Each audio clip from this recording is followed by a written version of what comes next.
Hey friends, if you wish to insert a blank page in Word, then please watch this video. I will guide you through the official method and the easier method.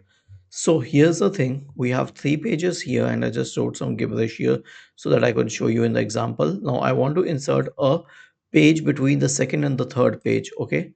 So I will simply click anywhere inside the second page and then I will click on insert, the insert tab, and then I click on blank page.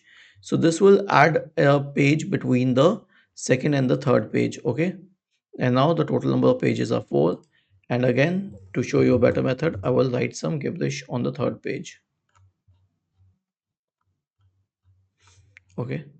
Now I will insert a page between the first and second one.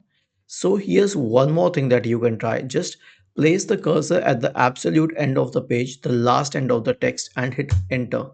It will add another page. So in this case, it added a fourth page without going to the insert option. So it's as easy to do that. In the former case, you can click anywhere and then click on insert a blank page. It will insert a blank page below the page which you are on, and in the next case you will have to place the cursor at the absolute end of the previous page, hit enter, and it will automatically add a page. Was this helpful?